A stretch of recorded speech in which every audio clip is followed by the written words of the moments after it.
Hello மக்களே, welcome to Dhoni express. இன்றைக்கி நம்ம பார்க்க போகிறது பிக் பாஸ் சீசன் 8 தமிழ் டே 1 ரிவ்யூ.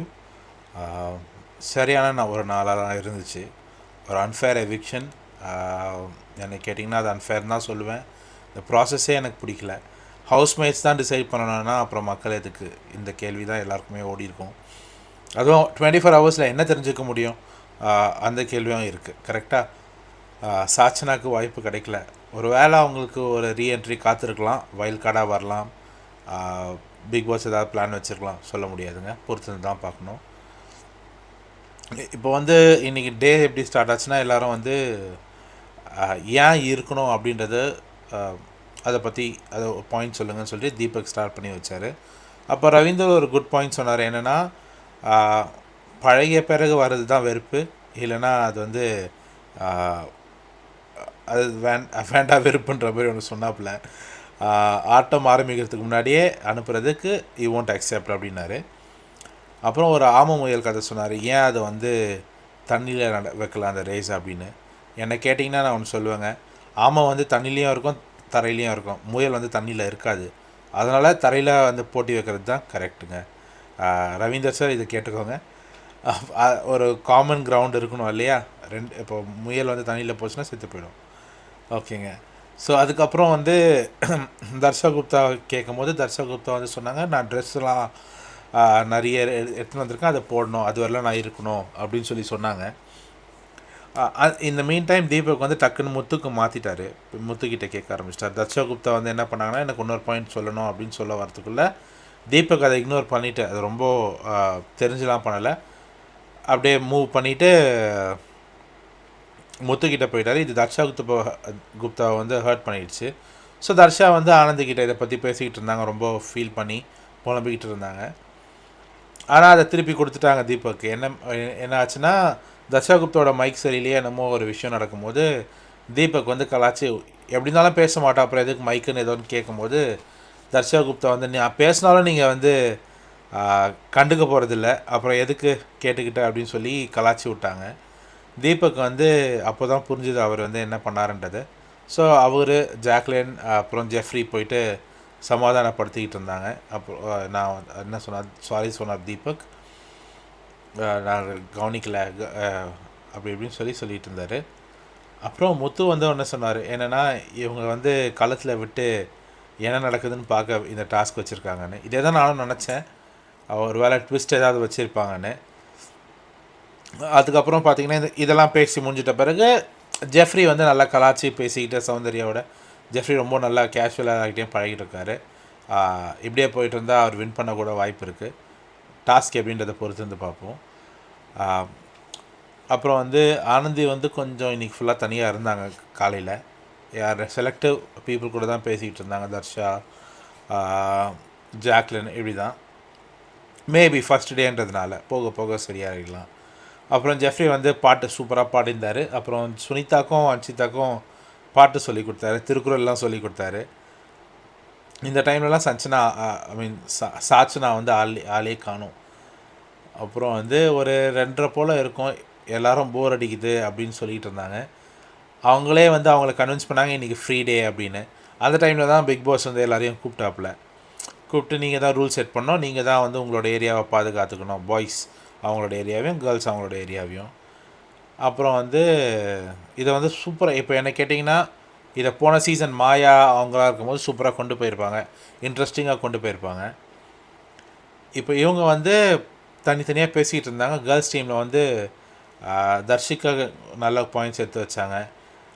அதே மாதிரி நிறைய பேர் நல்ல பாயிண்ட்ஸ், சௌந்தர்யா இந்த டைமில் ஜாக்லினை கன்வின்ஸ் பண்ணிகிட்டு இருந்தாங்க.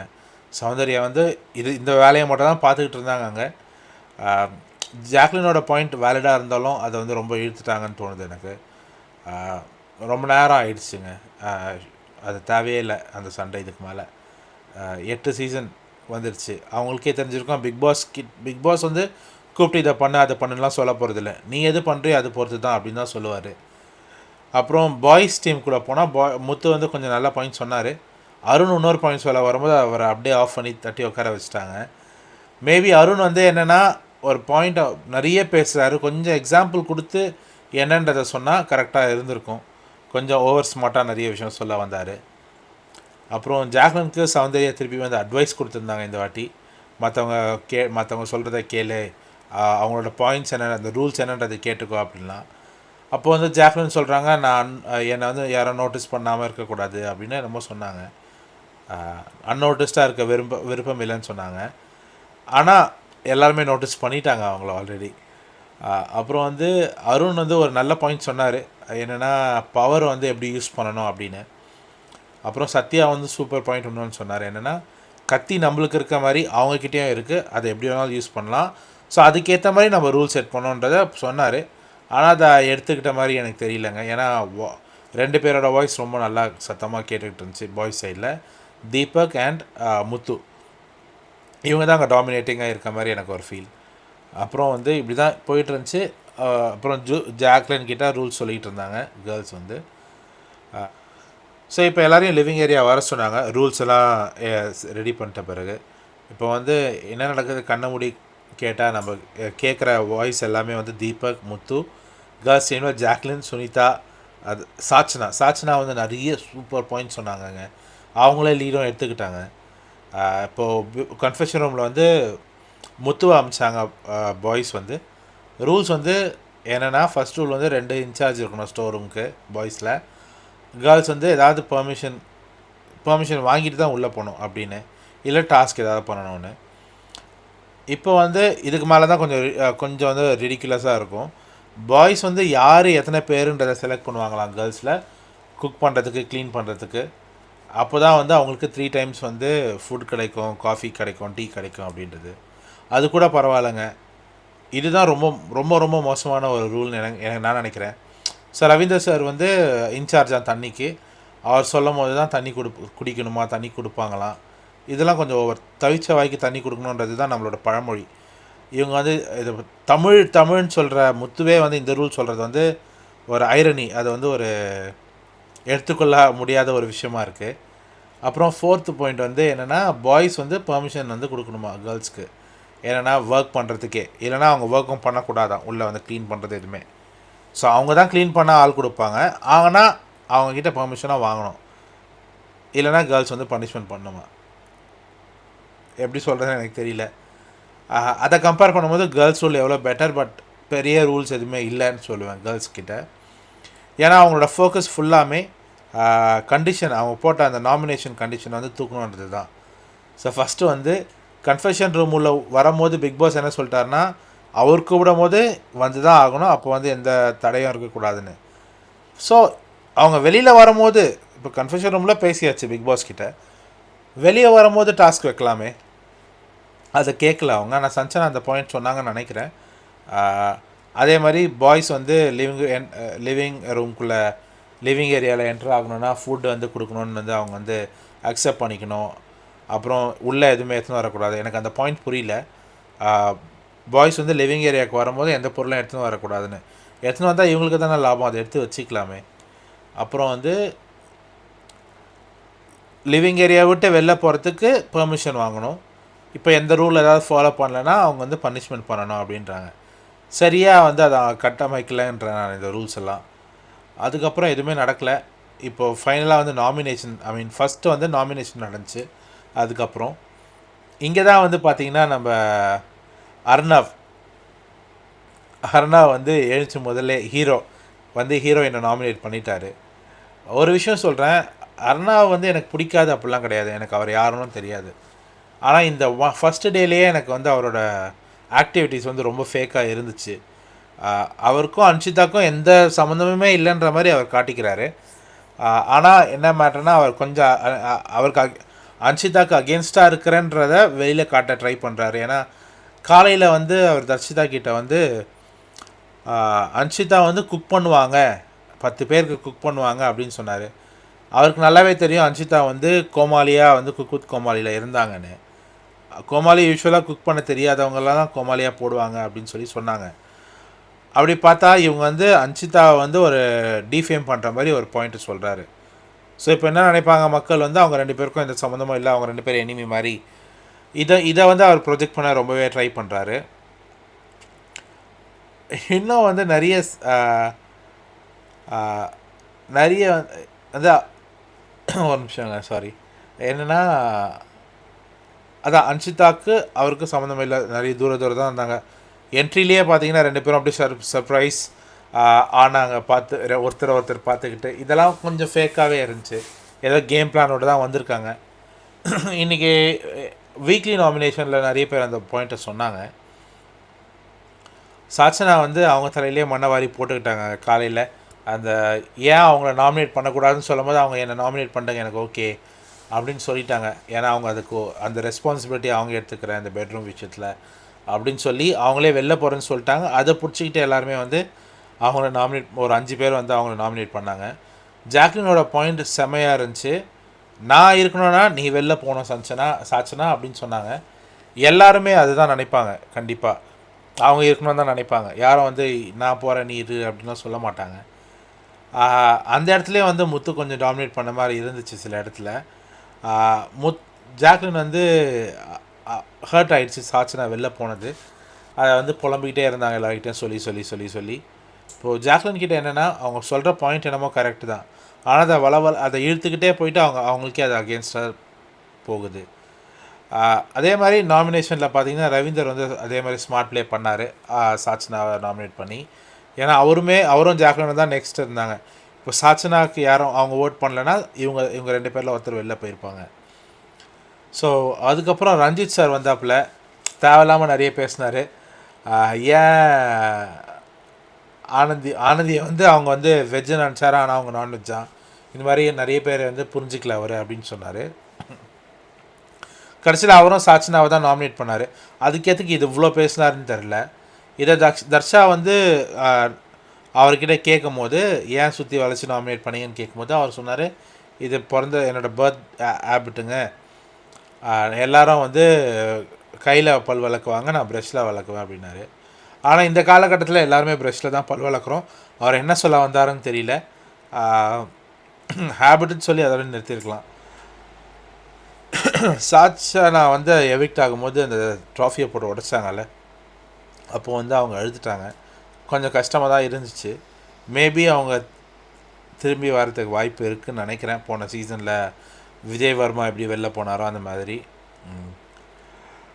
ஆனால் என்னை பொறுத்தவரையிலும் இது வேறு யாருக்கோ விரிச்ச ஸ்கெட்சு, அதில் இவங்க வந்து விழுந்துட்டாங்கன்னு எனக்கு தோணுதுங்க. ஆனால் இப்போ தான் நம்ம முதல்ல வந்து உள்ளே என்ட்ரு ஆகுதுங்க பிக் பாஸ் ஹவுஸ் உள்ள. என்னென்னா ஒன்றும் இல்லை, சாச்சனா வெளில போயிட்ட பிறகு ஒருத்தர் அழன்னு அழுதார். திருப்பியும் சொல்கிறான், ஹீரோ வந்து அழ ஆரம்பிச்சிட்டாரு. எல்லார்கிட்டையும் சொல்கிறாரு இது வந்து அவங்கள அனுப்பியிருக்கக்கூடாதுன்னு. It's a game. சாச்சனா வெளில போனது கஷ்டம்தான், இருந்தாலும் நீங்கள் பார்த்தீங்கன்னா இவர் அழுததுக்கும் அதுக்கும் சம்மந்தமே இல்லை. ஏன் அழுதார், அது வந்து கொஞ்சம் சிம்பத்தி க்ரியேட் பண்ணுற மாதிரி இருந்துச்சு. அண்ட் இப்போ மட்டும் அன்ஷிதா வேணும், அன்ஷிதா கிட்டே வந்து சொல்லிகிட்டு இருந்தாப்புல, அழுது சொல்லிகிட்டு இருந்தார் ரொம்ப நேரம். கொஞ்ச நேரம்னா பரவாயில்லைங்க, ரொம்ப நேரம் அதுதான் நடந்துச்சு. போர் அடிக்கிற அளவுக்கு அழுதாப்புல. அதை வந்து உண்மையானே நம்ப முடியல, ரொம்ப ஃபேக்காக தெரிஞ்சுது. அவர் என்னமோ ட்ரை பண்ணுறாரு, பண்ணட்டும், பொறுத்து பார்ப்போம். அப்புறம் அந்தாக்ஷரி விளையாடிட்டு இருந்தாங்க. அதுக்கப்புறம் மியூசிக்கல் சேர் நடந்துச்சுங்க. சாரி, த கேப்டன்சி டாஸ்க், நாற்காலிக்குள் சம்திங்கில் நிறைய பேருக்கு அடிபட்டுச்சு. ரவீந்தர் சாரால் முடியலைங்க, ஃபஸ்ட் ரவுண்ட்லேயே அவர் போயிட்டார். தெரிஞ்ச விஷயந்தான், அவர் பாவம் ரொம்ப கஷ்டப்பட்டார். ஆனாலும் அவர் வந்து இந்த தடையாக வந்து நிற்கணும்னு சொல்லும் போது அவர் ஏஞ்சி வந்து நின்னார். அவரால் முடியல, போய் உட்காந்து தண்ணி குடிச்சிட்டு வந்து செகண்ட் ரவுண்டில் வந்து நின்னார். அது பெரிய விஷயம், ஹேட்ஸ் ஆஃப் சார். அதே மாதிரி கண்டஸ்டன்ஸும் வந்து அவர் கை தட்டி உற்சாகப்படுத்தாங்க, சேரப் பண்ணாங்க, அதுவும் நல்ல விஷயம். அப்புறம் இந்த நாமினேஷன் டைம்லேயே அருண் பார்த்தீங்கன்னா கொஞ்சம் அவருக்கு ஓசிடி இருக்குதுன்னு நினைக்கிறேன், தெரியலங்க. கொஞ்சம் வந்து இல்லை அவர் ஓவர் ஸ்மார்ட்டான்னு தெரில. லைனாக போய் அவருக்கு நாமினேட் பண்ணணுமா, அப்படி நாமினேட் பண்ணலைன்னா அவர் வந்து முறைக்க ஆரம்பிச்சிட்டார். ஒரு மாதிரி மூஞ்செல்லாம் மாறிடுச்சு அவருக்கு. இந்த கேம்லேயும் அவர் என்னென்னமோ சொன்னார், ஆனால் செகண்ட் ரவுண்ட்லேயே எலிமினேட் ஆகிட்டார்.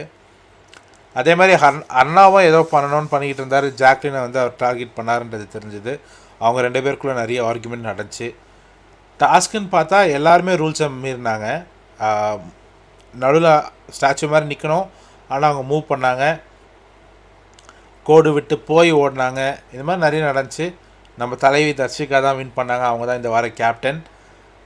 இருந்தாலும் அவங்களும் வந்து கோடம் தாண்டி தாங்க போனாங்க. கூட தாண்டி போய் தான் அதை வின் பண்ணாங்க. அதை யாரும் கண்டுக்கல, அதை கண்டுக்கிட்டாங்க, ஆனாலும் சமாளிச்சிட்டாங்க. அதுக்கப்புறம் வந்து அன்ஷிதா வந்து கீழே விழுந்தாங்க செகண்ட் ரவுண்டில். அர்ணவ் அதை கண்டுக்க கூட இல்லை. ஏங்க என்ன தான் தெரியாதவங்களே இருந்தாலும் ஒருத்தங்க கீழே விழும்போது நம்ம போயிட்டு அவங்கள தூக்குவோம், எப்படி இருக்குன்னு கேட்போம் இல்லையா? நான் முன்னாடி சொன்ன மாதிரி தான், ரொம்ப ஃபேக்காக இருந்துச்சு, அவங்களுக்குள்ள சம்மந்தமே இல்லை அப்படின்றத காட்டுறதுக்காக அர்ணா வந்து அதை கண்டுக்காமல் அங்கே கேமில் ஃபோக்கஸ் பண்ணாராமா. ஏங்க எல்லாருக்கும் தெரியும், இவங்க வந்து ஒரு 500 டேஸாவது ஒர்க் பண்ணியிருப்பாங்க ஒரு சீரியலில், அதுவும் பேரா. பர்சனல் லைஃப்லேயும் நிறைய இருக்குது, நான் அதை பற்றி பேச விரும்பல. பட் உள்ளேயே யாரோ ஒருத்தர் விழுந்துட்டாங்கன்னா நம்ம போய் அட்லீஸ்ட் போய் பேசுவோம். அவங்க 2 பேர் அதில் ஒரு கான்டாக்டே இல்லாமல் இருக்காங்க. இது ரொம்ப ஃபேக்காக இருக்குது, திருப்பியும் சொல்கிறேன். இப்போ இது பார்த்தீங்கன்னா அவர் நார்மலாக போயிட்டு அவர் பேசுகிற மாதிரி தெரிஞ்சு, இப்போ போன சீசனில் மணியும் அந்த பொண்ணும் ரவீனாவும் இருந்த மாதிரி இருந்திருந்தால் கூட ஒன்றும் பிரச்சனை இல்லைங்க. பட் அவங்க ஜோடியாக நம்மளுக்கு தெரியாது, பட் இருந்தாலும் அவங்க ஒன்றா பேசியிருந்தா கூட ஒன்றும் தெரியாது. இவங்க இந்த மாதிரி சில இந்த இந்த இந்த வேலையெல்லாம் பண்ணுறது தான் அவங்களுக்கு பேக் ஃபயர் ஆகும்னு எனக்கு தோணுது. இப்போ வந்து வீடியோ முடிக்கிறதுக்கு முன்னாடி என்ன சொல்கிறேன்னா, சீசன் 1 சீசன் 2லாம் பார்த்தீங்கன்னா ஃபஸ்ட்டு வீக்கில் எவிக்ஷன் கிடையாது, போக போக வைக்க ஆரம்பிச்சிட்டாங்க. அதுக்கப்புறம் வந்து இப்போ பார்த்தீங்கன்னா ஃபஸ்ட்டு டேவே எலிமினேஷன். மேபி அடுத்த சீசன்லாம் பார்த்தீங்கன்னா என்ட்ரி ஆன உடனே வெளில போ அப்படின்வாங்கன்னு நினைக்கிறேன். ஸோ சர்வைவர் கேம் ஒன்று இருக்குல்ல, அதில் பார்த்தீங்கன்னா டீமாக தான் சேர்ந்து ஒருத்தரை நாமினேட் பண்ணி வெளியில் அனுப்புவாங்க, ஓட் பண்ணி வெளில அனுப்புவாங்க. இதில் வந்து டீம்ஸ் சேர்ந்துட்டு அவங்களுக்குள்ளே வந்து பிரிவினை உண்டாகி பேக் ஸ்டாபிங்லாம் இருக்கும், முதுகில் குத்தி துரோகம் பண்ணுறது. இதுதான் சர்வைவர் கேம். நான் இருக்கணுன்றதுக்காக ஸ்ட்ராங் பிளேயரை வெளில அனுப்புவேன், அதுக்கு நான் யார் கூட வேணாலும் போய் சேர்ந்துக்கிட்டு வெளில தூக்குறது தான். ஸோ அந்த மாதிரி தான் இன்றைக்கி இருந்த எபிசோடு இருந்துச்சு. போக போக எப்படி இருந்துச்சுன்னா மக்கள் மனசில் திருப்பி அந்த கேள்வி தான், மக்கள் எதுக்கு இதை பார்க்கணும். சர்வைவர் தமிழ்லேயும் வந்து இந்த இது நடந்துச்சு, ஆனால் வந்து மக்கள் ஏற்றுக்கல சர்வைவர், அதனால தான் ஃப்ளாப் ஆச்சு, வேறு சீசன் வரல தமிழில். அதுக்கப்புறம் கடைசியாக நைட்டு 11 மணிக்கு வந்து நாமினேஷன் வைக்கிறாங்க, வீக்லி நாமினேஷன். அதில் பார்த்திங்கன்னா எல்லோரும் வந்து நிறைய பேரை வந்து ரெண்டு பேராக நாமினேட் பண்ணிகிட்டு இருந்தாங்க. நிறைய வேலிட் ரீசன் இருந்துச்சு, இல்லைன்னு சொல்ல மாட்டேன். நிறைய வந்து திருப்பி அங்கே வெஞ்சன்ஸ் நிறையவே இருக்குது. பார்த்திங்கன்னா சாரிங்க, ஒன் மோமெண்ட்.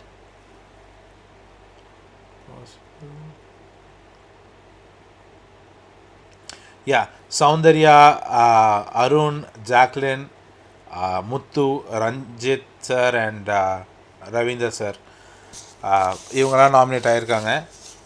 நம்ம யாரை சேவ் பண்ண போகிறாங்கன்னு எனக்கு தெரில, பட் பார்ப்போம், பொறுத்து இருந்து இந்த வீக்கெண்டில் அதை தெரியும். எனக்கு தெரிஞ்சு இவங்க எல்லாருக்குமே தே டிசர்வ் another சான்ஸ் தான் நான் சொல்லுவேன். இந்த first week nomination already eviction நடந்துருச்சு, ஸோ இது நடந்திருக்க வேணாம். ஸோ சீசன் 1 சீசன் 8 எபிசோட் 1 பார்த்தீங்கன்னா, டே 1 பார்த்தீங்கன்னா ஓரளவுக்கு ஓகே தாங்க. ஏன்னா எவிக்ஷன் இருந்துச்சு, நாமினேஷன் இருந்துச்சு, ஃபிசிக்கல் டாஸ்க்கும் இருந்துச்சு அதிசயமாக. அதே மாதிரி நிறைய பாட்டு கூத்தும் இருந்துச்சுங்க. ஸோ இதோட இந்த ரிவ்யூவை முடிச்சுக்கிறேன். நெக்ஸ்ட் நாளைய நாள் தான் எப்படி இருக்குன்றதை பார்ப்போம். நாளைக்கும் வந்து ரிவ்யூ போடுவேன். இந்த வீடியோவை மறக்காமல் like, share, subscribe, comment, notification on பண்ணுங்கள். மறக்காமல் அடிக்கடி பாருங்கள். இன்னொரு வீடியோவில் சந்திக்கிறேன். தேங்க்யூ, பாய்.